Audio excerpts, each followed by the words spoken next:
First, as Mukesh said, it's really a pleasure to be here. And thank you, John, and thank you, Mukesh, for your leadership with USISPF.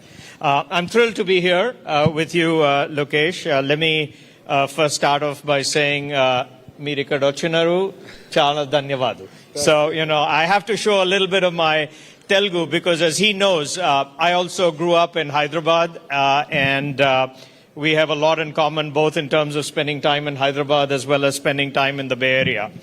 I'll start off with a little bit of a story, and then maybe I'll get into the questions for him. When I left 40 years ago for the United States, I was in this small town called Hyderabad and Sikandrabad. It was the Twin Cities. And when I left and I went to the U.S., virtually nobody knew where Hyderabad was on the map.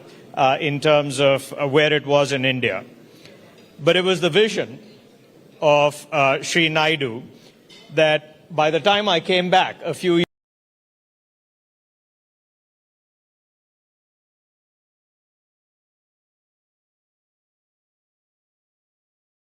years Hyderabad. And I think that vision that was created to put Hyderabad on the map, what I've heard from you and what I see is a vision to even eclipse that with what you're doing in Andhra Pradesh, in Amravati.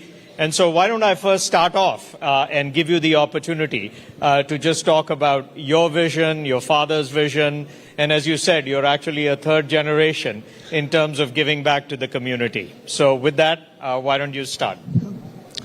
Thank you, John. Thank you, Mukesh, for having me here. Shantanuji, thank you very much for hosting the fireside chat. For those of you who don't know me, I'm Lokesh Nara. I am the HRD IT Electronics Minister for the state of Andhra Pradesh. A little bit of my background. I did my bachelor's at Carnegie Mellon, worked at the World Bank, a Stanford MBA, came back to the family business. We run one of India's largest private sector dairy company. Then my wife came back from Stanford, kicked me out of the business. I ended up in politics in 2013. I'm a third generation politician, second generation entrepreneur, and I'm enjoying what I'm doing. And I keep telling my wife, in business, what I could have done in a lifetime, I get to do it in 5 years in Indian politics. So that's a bit of my background. The state that I represent is a $180 billion economy, aspiring to be a $2.4 trillion economy. The government was voted in the last 17 months back. We've attracted so far $120 billion worth of commitment.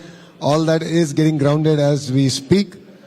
Two of the marquee investments which we're particularly proud of, one is of course Google, who are now investing close to $15 billion. And this is India's single largest FDI investment ever. So we are particularly proud of that. Second one, of course, is ArcelorMittal building India's largest steel city in Visakhapatnam, south of Visakhapatnam. And this got closed over a Zoom call. So speed of doing business is our unique selling point. But I'll give you two more reasons why you should consider Andhra Pradesh. First one, of course, is speed. The second one being our leader, Mr. Naidu, has a track record of building cities. And we are out to do it all over again, this time at a state scale. Third is, in India, I'm sure you would have heard of double engine Sarkar, which is the federal and the state government being from the same political establishment. Yes, there are quite a few double engine Sarkar states, but there's only one double engine bullet train Sarkar, and that is in the state of Andhra Pradesh. Under the leadership of Honorable Prime Minister,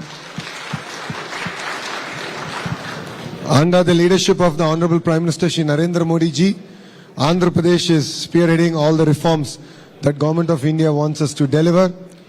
All of you would have heard the term Namo. That's Narendra Modi. No, it's Naidu and Modi ji. So we have the Namo in Andhra Pradesh. So if you're not yet sold on investing in Andhra Pradesh, I think after the fireside chat, I look forward to catching up. Thank you very much. Well, thanks a lot. And again, may I please ask the people at the back to give, our chief guest the honor of listening to him.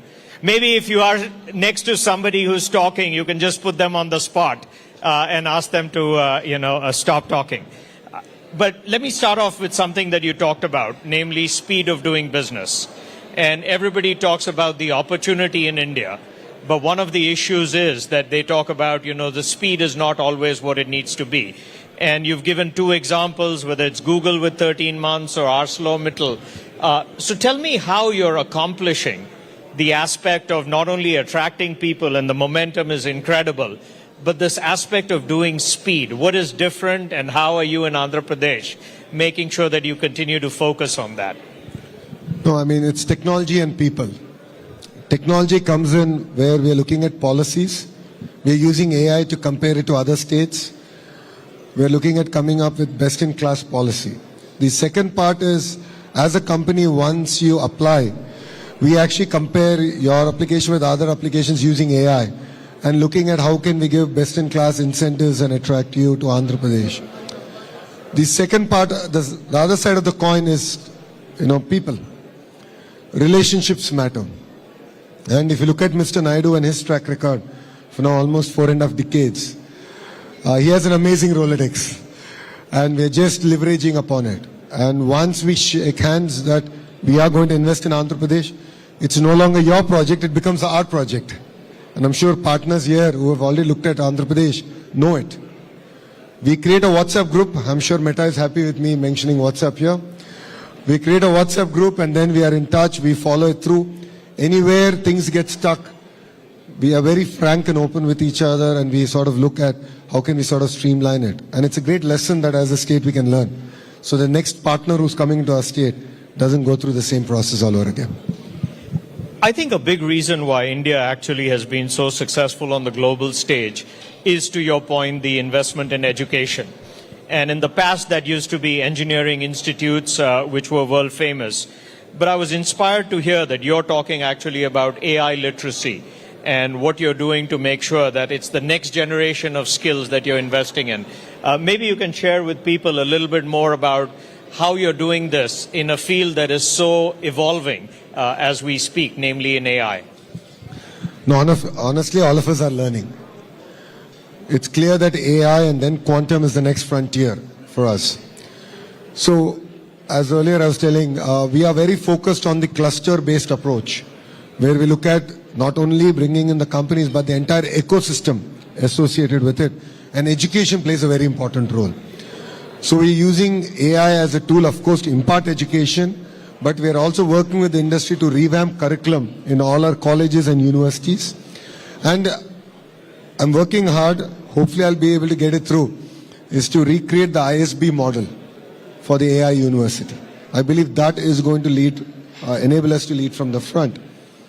And I think you'll be pleasantly surprised that Mr. Naidu has been talking about skill census. While other political parties talk about caste census, we are talking about skill census. It's easy said than done because we need to skill assess across multiple traits. Mr. Naidu is a great visionary. I mean, all of us can accept that. But then execution falls on people like me. So he said skill census. I said, great. I was so excited. I tried it and I failed the first time. I did it in my own constituency. But now you'll be surprised to hear we're using AI. So if you're an AC mechanic, we're using conversational AI to assess your skill level. We're asking, like, tell me a problem, and then how you went about solving the problem. So we are able to assess a carpenter